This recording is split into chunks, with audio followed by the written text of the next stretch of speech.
lanjut. Masih mungkin abang ada komunikasi dengan Bang Rasman setelah masuk? Nggak ada sih, karena kan gue ngubungin sama istrinya, kan gue hubungin beberapa kali, tapi istrinya nggak ngangkat. Oh gitu. Iya, mungkin istrinya lagi berduka atau apa, gue nggak bisa maksain. Dan gue juga kan jaga etika karena dia udah ada pengacaranya kan gitu. Gue jaga etika juga gitu. Jadi itu yang gue bilang tadi, rasa ketakutan Hotman yang paling besar ini, makanya gue dipaksakan untuk dibekukan. Gue yakin tuh. Gue yakin, insya Allah gue yakin tuh. Abang sebelumnya bilang bagaimanapun juga gue akan pasang badan supaya Rasman dari penjara. Nah mungkin akhirnya ini masuk penjara. Mungkin apa yang udah abang lakukan sebelum dia masuk penjara, bang? Ya gue paling memberikan advice hukum ya kepada Bang Rasman beberapa kali udah. Kenapa? Karena pada pasca putusan hakim yang pertama, tingkat pertama di Jakarta Utara, harusnya Rasman udah eksekusi dong. Di penjara, jangan nunggu lagi banding dan kasasi, itu udah cacat formil.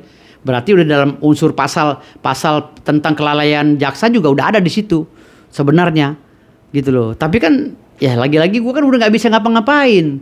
Gue hanya bisa beracara di luar persidangan. Kalau dalam persidangan gue udah nggak bisa lagi, paling gue memberikan advice gitu. Gue masih jadi pengacara tapi nggak bisa sidang. Karena apa? Karena tadi ulah-ulah orang-orang yang takut sama gue ini kan macan di dalam hukum, bos. Gue ini macan, momok, menakutkan bagi mereka-mereka yang suka bermain di hukum gitu loh. Karena gue orang kan ngomongnya ceplos-ceplos. Jadi momok bagi mereka, di Firdaus jangan sampai muncul. Kalau muncul habis kita, kan gitu. Makanya mereka kolaborasi nih. Wah, ayo kolaborasi. Kamu bagian pecatin Firdaus ya, walaupun tanpa proses penyelidikan ya. Walaupun tanpa proses sidang etik ya. Kamu yang saya tugasin. Saya tugasin bagian pembekuan ya. Tolong bekuin Firdaus cepat. Karena kami takut sama Firdaus. Kan itu. Negara ini kalau Pak Prabowo nggak sadar, hancur lah. Masa Pak Prabowo percaya sama orang-orang kayak begini, ya hancur lah. Dia selalu halo Prabowo, klien aku, lihat nih, aku sudah lama dengan kau. Pret. Lama Prabowo sama gue patahin taringnya sama gue. Gimana? Taringnya gue patahin sekarang, nggak bisa ngebuat apa-apa. Ya mungkin doanya bang terakhir bang. Hah? Bang Rasman. Ya doain mudah-mudahan yang terbaik ya, karena beliau mantan klien gue. Karena gue udah bilang, gue setiap nangani perkara gue nggak pernah yang namanya mau klien gue tuh dicolek orang sebenarnya. Ya tapi dilalanya ya hari ini karena propaganda politik di dalam hukum, gue dipaksa untuk dibekukan. Ya gue terima, nggak ada masalah. Gue terima, sekarang udah berjalan, nggak ada masalah. Tapi gue akan melakukan upaya hukum nantinya. Gue lagi nyari celah agar gue gugat semua 1 triliun. Gue lagi mencari celah gitu loh. Tapi belum sekarang saatnya, karena hukum perdata kan nggak mungkin kadaluarsa sampai 20 tahun. Jadi gue tunggu aja. Ada celah dikit gue gugat 1 triliun. Ada, udah gue kaji semua. Bukti-bukti udah gue kumpulin. Karena gue di dalam proses pemecatan nggak dikasih suratnya. Di dalam proses pembekuan gue nggak dikasih suratnya. Jadi gue udah siapkan gugatan gue 1 triliun sampai 5 triliun kerugian gue selama gue dipecat. Iya ada kerugian, bukti kerugiannya ya.